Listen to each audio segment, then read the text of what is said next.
Okay, I did it. I actually made the painting machine. It hid almost all of my conduits. I actually cleaned up this room. Are you proud of me? Are you? You're not? But do we have to fight? Is that what's about to happen here? Hello everybody, I'm Arden. Welcome to another episode of Glacial Awakening. And are you ready to hopefully trivialize the rest of this pack? Because I sure am. I'm feeling kind of done with this one. But we still have a bit to go. But today we are actually going to go on and use these manganese ingots to get started on alchemistry, which will hopefully make getting all the materials fairly simple for the rest of this pack. But first, I think we should talk about a couple of things. Well, at least one main thing. One, down here in additional challenges, I got the Time Master Award. Woo-hoo.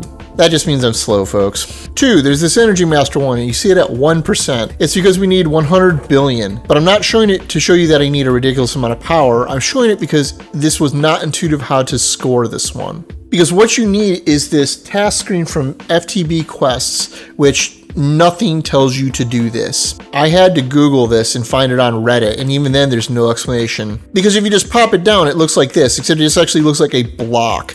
And if you right click it, it brings up an interface that doesn't also help. You click on this, that lets you show the task you want to do, in which case we want to do this. But how do you actually get power into this? Well, that's a good question, and it's not intuitive. So at first I assumed you could just plop it down next to a power source and it would get you power, except it is not getting power at all. It turns out what you have to do is turn input on to true, smash that, and then flip it around, because the part that's has a graphic is what has to face your power source. And now you can see it's pulling power out of my capacitor bank. Now I gotta be clear, I'm not gonna leave this plugged in yet. We need a much better power source to power that, to get it to do what it's doing, because I can barely power my base right now. I would run out of my fuel for my fission reactor if I keep this going. Plus, as you can see, if we go into this, it's not gonna ever tick up at a reasonable amount, because we aren't generating that much power, and we need 100 billion. So yeah, let's move on to actually productive things, huh? So the first thing we need to do is actually go process the manganese ingots, because I haven't actually smelted down the dust yet. My bad. There, problem solved. And for whatever reason, they decided to start giving us rewards again, and now we've got some cheese. I have no idea why they chose not to do this. The next thing we need is the chemical dissolver, which is where we needed the advanced control circuits. So I started making some of the alloys and circuits down in the metallurgy confuser we made last time, so you can see I've got a fairly large amount of both for now to get me started. So overall, this should all be pretty trivial. The main thing we wouldn't have made at this point is the insulating glass, which is pretty easy. The main thing we would have needed is the cactus green, which we have cactuses outside. But there we go, easy peasy. And I guess we can just set it up here next to our RadAway setup, since I already ran power up here. And there we go. Now, to give you an idea of how this works, you just put something in and it will split up into its component parts. We're going to toss in some purple dye here, because this makes potassium permanganate, which, if you look at what this breaks down into, it breaks down into manganese, which, surprise, surprise, can be made back into manganese ingots. Do you see where I'm going here, folks? I hope so. But we can now take this, put that back in the chemical dissolver, and it splits it all back up even more. And then we can take that and turn that straight into the manganese. Or rather, we can once we make the combiner, which is the next step, which, surprise, surprise, looks an awful lot like the recipe, with the insulating glass and the steel reversed, and we needing an elite control circuit instead of advanced. And the elite just requires the next tier of the alloy, which is just diamond plus an enriched alloy. Now, to be clear, it does need to be ground down into dust to work, though. But we can do that in the manufactory, and there we go. Now we have these. And now what we can do is we can just put this on top of the other one for now. And we can show you how this generally works by tossing in the manganese, which will now make 2 more ingots. Huzzah! But that also means we can now do some absolutely ridiculous things, like make diamonds from carbon, which we can fabricate from charcoal. You know, that stuff we can just make by throwing any wood straight into a fire. Or we can beat around that particular bush by just chopping up the wood and making cellulose, which is carbon, hydrogen, and oxygen, and, you know, getting some extra byproducts, because not only are they useful to make other things, we do possibly want to fill out this periodic chart, although I don't know if I want to deal with this, because some of this might be awful. But we'll figure that out when the time comes, because I don't want to deal with it right now. That said, looking through the recipes, it's not massively comprehensive, unfortunately. There's less in here than I would have liked, because I can't do things like end stone in it. but I can at least do things like glowstone if I need more.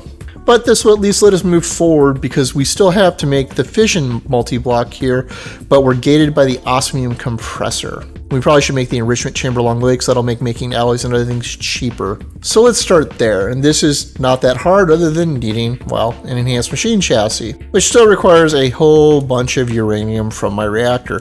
But now at least I have a way to dump all the power from my system, eh? So I can at least use up the fuel rods. That's probably not a great idea though. Alright, got that one done now too. And one of the main uses for this is for turning redstone into compressed redstone or diamonds or obsidian to make it a much more efficient fuel for the metallurgic infuser. I believe you get 8 uses instead of 1 out of each one. So it makes it a lot cheaper, especially when you're dealing with the more expensive materials, which in a resource limited pack like this is probably worth having done. But now let's do the Osmium compressor, which is basically more of the same. Alright, now we've got this done too, although I was about to plug it in here and I'm realizing I didn't actually plug a cable in here. I only have a facade with an empty spot next to it, so I probably should fix that. But what the Osmium compressor is for is making refined obsidian and refined glowstone, and it uses liquid osmium as a fuel, which is just created by using osmium ingots down here. And you think that because this is blocking the fission multi-block that it might be required here, but as far as I can tell it doesn't. Because coming down into the Alchemistry fission multi-block, it requires 3 fission cores, 98 fission casings, and a fission controller.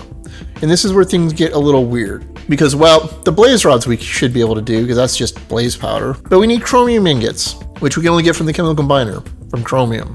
But we need to go pick through to figure out what we can get chromium from. And the main thing, as far as I can tell, that it comes from are emeralds, which thankfully we have a healthy supply of, and don't need all that many to make this. The fission casing, however, well, that requires barium ingots, as well as a bunch of magnesium, which hopefully we have enough, but we need 100 of these, so we need 25 recipes. And the barium ingots are the same thing.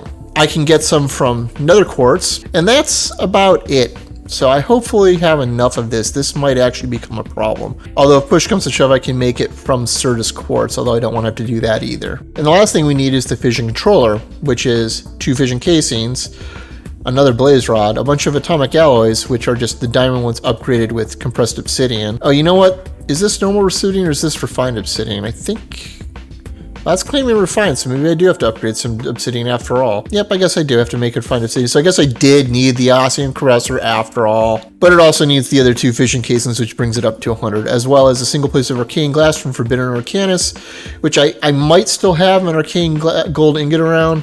If not, we'll have to make one. It's kind of annoying, but not hard. So I guess let's start by looking at my nether quartz supply. And we have 189 and another 521 raw, so I think we're okay. And with the enrichment chamber, we can get 6 per from the ore. So I think we are actually in a pretty okay position right now. So I guess let me try to figure out this mess. All right, so I got all the pieces made here. As you can see, it wasn't actually too bad. It was mostly just figuring out what my gaps were and getting stuff made. It didn't take that long. I also made the Alchemistry book because I have never done any of this before, and I definitely didn't know how the fusion block worked. And let me tell you, this thing's obnoxious. It's a 5x5x5 with 1 block sticking out. And what it doesn't show you here, you have to visualize it, and you can still barely see it, is the core or the 3 blocks right in the middle vertically. So let's see if I understand what I'm doing here. You know, I'm not gonna lie, this is actually making me feel like I'm making a compact machine again, because it kind of feels like it's the exact same layout. But here we are. Let's put the fission controller down, and it looks like it works. We just need to plug in some power. And there we go. Now I went back upstairs to grab some oxygen to see how this works, but we toss this in here and it slowly starts cooking it up into beryllium, which is chemical symbol 4, half of oxygen's 8. And as you can see, it's doubling it because it's basically having it into this. There is also another multi-block, the fusion controller, which does the reverse. It lets you make other elements from higher up ones as well. But this one's a bit more complicated since it requires a teleportation core. And the fusion casing is a bit more complicated with materials I've never even heard of, like neodymium. Well, it looks like there's a small chance of getting this out of endstone at least. 100% chance out of ender pearls. But we're almost certainly going to need to make that if we do want to finish up the achievements. But I've got to see what I can actually get out of what I currently readily have on hand to be able to move forward with this. But that at least lets us wrap up the alchemistry part of this section and only leaves the actual ore multiplication chain for Mechanism to go with this step, and then we are done with chapter 4, and I think we wrap that up next time, and then start working into the end game here. Whether or not I solve these, I don't even know, because this is a huge pile of just a lot of scut work. I don't even know if it's even interesting or worth doing. We'll tackle that, and that's a problem for a whole other day, because we have done an awful lot of work here today. Anyhow, if you found this episode interesting or entertaining, please consider a like or subscribing if you're new. As always, I'm Ard. Thank you for watching, and have a nice day.